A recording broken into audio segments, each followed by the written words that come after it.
yonder. Daddy says he needs a mountain to rest his eyes against.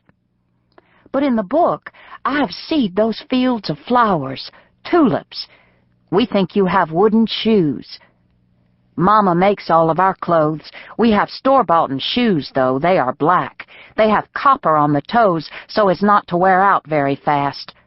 I disgust them and wish for wooden shoes and a lace cap like yourn and such pretty long white stockings. You look like a little queen. I know it is not you in the book, but I think it is you. I hope you will be my pen friend. My mama had also a white dress with lace as a girl. I have seen the picture. She stands by the door. It is a fancy door of a house in a town I know is Rich Valley, where she has growed up, and there is her big father smiling, holding her hand. But now a hardness has come up between them. He has a black suit and a black mustache and a gold watch chain hanging down in the picture. He is rich. His name is Mr. Castle, and we do not know him at all. He is smiling, but he is mean. My mama Maud was then 15. Her mama had died of her lungs in the year 1886, so that Maud was the light of her daddy's life and the only joy of his heart. Then my daddy come to Rich Valley, and she took up with him, and her and him set to walking out together of an evening like you do. Mr. Castle said, "No, I forbid it. He has no prospects," and said he would send my mama to her mother's sister in Memphis, Tennessee, where my mama never had been or even heard tell of, to learn her some sense and how to act like a lady at last. Instead, my mama packed up her own mama's silver brush and comb, which was all she took, and lit out in the dead of night for Sugar Fork with my daddy, John Arthur Rowe. He is a red-headed man. He had been over there in Rich Valley with his brother, trading mules. My mama and him rode double, astride on Daddy's horse, Lightning. She was glad to leave, she said, and never looked back nor cared for a thing but my daddy. They carried a pine knot that burned in the night to show them the way. They passed through Squeezed Betsy in the Pound Gap. It was so black at night. The rocky cliffs is so high they near about black out the moon. And then you come up on Bethel Mountain, which is high and lonesome, and a hoot owl screeched out in the night. It liked to have scared my mama to death. She was a town girl. She liked to have plumb lost heart then and there, Daddy says. He says the pine knot was burning yaller, and you could see little critters' eyes all shining yaller in the light from the edge of the woods. They is still bears and catamounts up on Bethel Mountain to this day. Well, Mom and Daddy come on to Slate Creek and follered it down to Home Creek, where they forded it at the grist mill, and Mama got down in the dark and wetted her face with the water.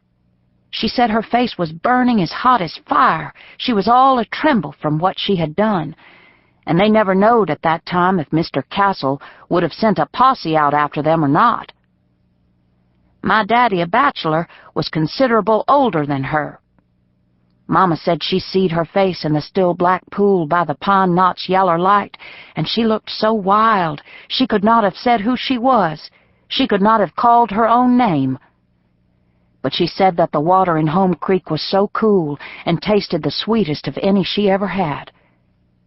And Daddy kissed her, and they got up again on Lightning, though Mama was so sore by then that she liked to have died. She said she was down in the back afterwards for days and days.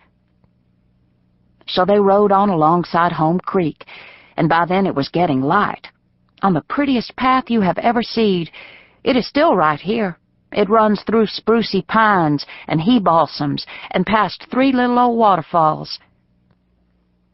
When you get to that third one, you start looking out for them 2 big cedar trees, and you leave Home Creek right there where Sugar Fork comes into it, and follow Sugar Fork up and up. You will ford it twice. It's the loudest and singingest little old creek you ever dreamed of, and directly, when you can't go no further, you'll be here in my daddy's house, which was his daddy's house afore him, way up here on Blue Star Mountain. And it ain't nobody up here but us'ns. Daddy had lived up here farming all by hisself since his own daddy died of his heart, and his mama died of the bloody flux, and his sister had married and gone off, and his brother Revel had took to helling around so. Sometimes Daddy would go down the mountain somewhere and help Revel with his business, which is mules. But then he would come back up here directly, Daddy would. He don't love no place in the world, he says, like he loves Sugar Fork. Well, it was getting on for daybreak when my daddy and my mama come riding up there plumb wore out, and Lightning so puny he is going on dead. He never was the same horse after that night, Daddy said. You can see for why. Uncle Revel wanted to trade him after he got so puny, but Mama said no, and she fed him out of her own hand and would not let nobody ride him but her until the day he died, which was not long in coming. That ride had used him teetotally up. The sun come peeping up then over the top of Hell Mountain like a white, hot, fiery ball rising up from the fog that always hangs on the mountaintop of an evening. It will burn off in the day. Mama looked around. She saw Sugar Fork sparkle in the sun like a lady's diamond necklace. She saw Pilgrim Knob rise up directly behind the house, and Blue Star Mountain beyond. They call it that because of how blue it looks from down below, along Home Creek and Davis Branch. Why, you can see Blue Star Mountain clear from Majestic on a pretty day. And you can see the Conaways and the Roulettes and the Foxes' cabins coming up Home Creek from the schoolhouse like her and Daddy had done that morning. Now you can see all them neighbor people's houses fine, but you can't see ourn, nor get to it neither, without wanting to. You are not going to happen upon us, is what I mean. And Blue Star Mountain don't seem so blue, neither, when you're up here. But it is the prettiest place in the world. And so my mama looked all around, and she seed all of that.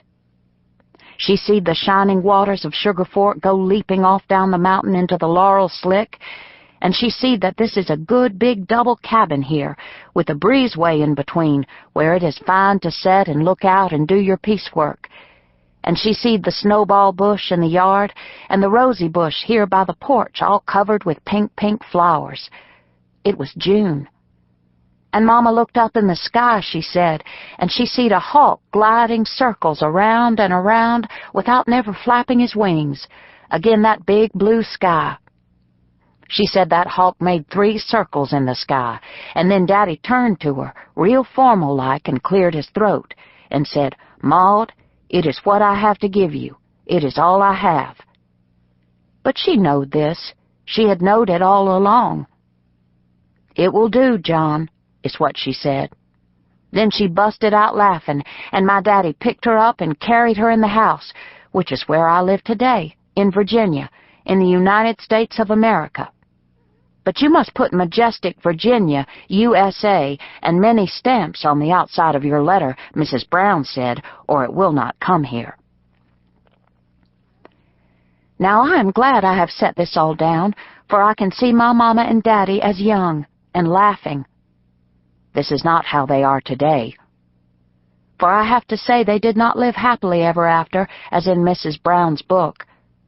I reckon that might even have been the lastest time my daddy ever lifted her up, or lifted anything else heavy, because before long a weakness was to come upon him from the heart.